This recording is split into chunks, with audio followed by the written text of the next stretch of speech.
it's harder for me to think of countries that have ruined themselves by doing something like Doge, but were otherwise functional. So to me, I think Doge is a good thing. I expect there to be process fouls and procedural fouls, and I think all of those should be called out, and the judiciary should do its job, and the Constitution should hold, and the separations of power should hold. But ultimately, I feel I have to be on the side of rooting for Doge and hoping it actually accomplishes what it sets out to. Okay. What do you think? Totally, every fiber of my being disagrees with almost every single part of that. I'm trying to think of where I want to go with this. Okay. I think, do you drum, right? Is that what you do, or what do you? I'm pretty good at drums, but I play trombone mainly. Oh, trombone. Yeah, okay. I can get around on drums though. Okay. Gotcha. Damn, I'm trying to think. I don't know why. A drumming analogy would work though. Yeah, sure. To be clear. I did. I went to school for saxophone. Oh, okay. Alto sax. Yeah. You went to school for sax? Yeah, for 2 or 3 years, but I had to drop out because I was working too much. But Oh, cool. Yeah. What school? Don't ask me that. It's not Berkeley. Okay. It's fucking UNO, University of Nebraska. They had a good studio, but I was working so much. It's yeah. Jazz? You have to if you're a saxophone player, right? Yeah. I'm not playing classical alto only. Yeah. I assume. Yeah. I didn't know that. I think. Okay. When it comes to government, my feeling is that like process and procedure is incredibly important. Actually, when it comes to private business as well, private enterprise as well, like process and procedure is important because it usually exists generally for some type of reason. A really basic example I would give would be a manager walks by a store, employee is goofing off, manager goes and talks to the supervisor.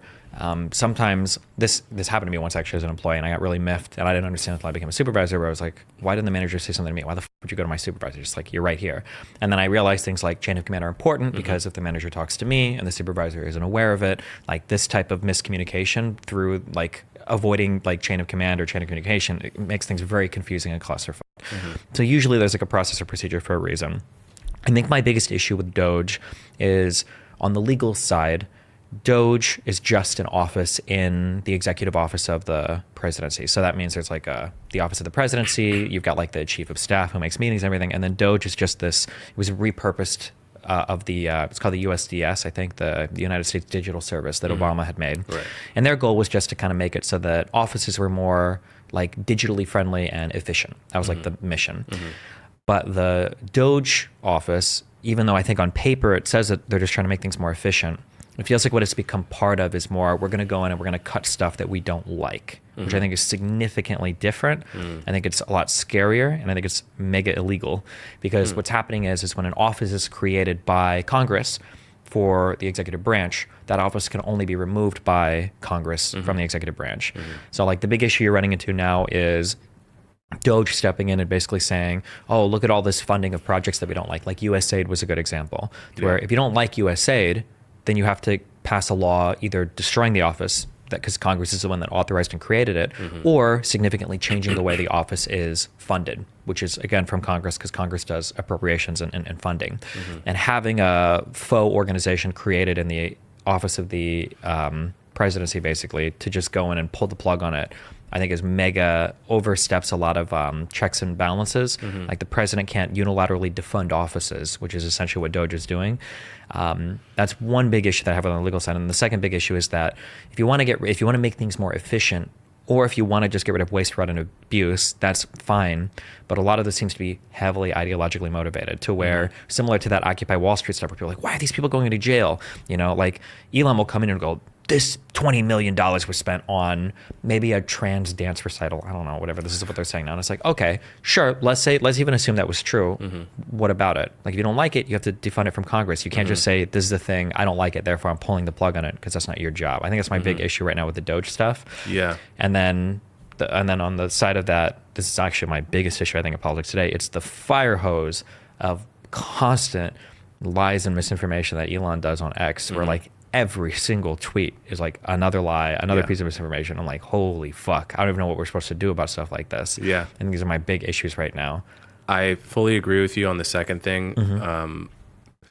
Elon, as impressive a businessman as he is, and you have to give him his flowers, I think, in terms of all the businesses he's built, and frankly, the good that those businesses have done for the world, in my view. But as an ex-poster, he's nuts. I mean, he's been nuts for a while, and it only seems to be getting worse. As for Doge, so I guess I have one. I guess I have a few points. One is, frankly, I expect and price in that almost every president pushes the boundaries of their role in the system of checks and balances, and I believe that the system is going to check it. So it's not that I disagree. It's a concern. I think that it's going to be checked, and part of the genius of our system is that it predicts and expects presidents to try to maximize their own power. It's built for the president who is trying to maximize his own power out of bounds of procedure, and I think it will hold for that reason. And secondly, I wonder, I mean, the status quo with our functioning procedureless system has been for spending to balloon every single administration of my lifetime, Republican and Democrat. People talk a big game, but nothing happens, and the debt to GDP ratio gets worse every single 4 years by a lot.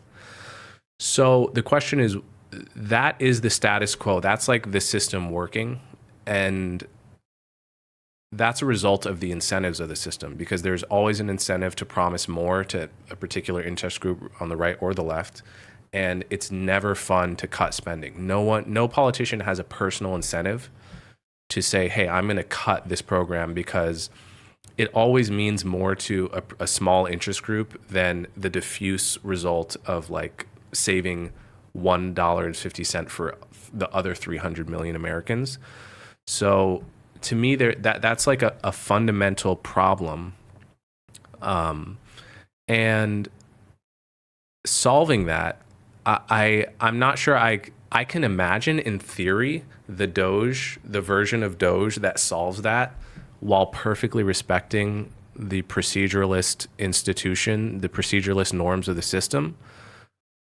But just because I can imagine that, it doesn't imply that that's actually possible. Like it could be true that in order to actually solve a problem that's so deeply based on the incentive structures of the system, it's gonna be a little bit crazy. Mm-hmm.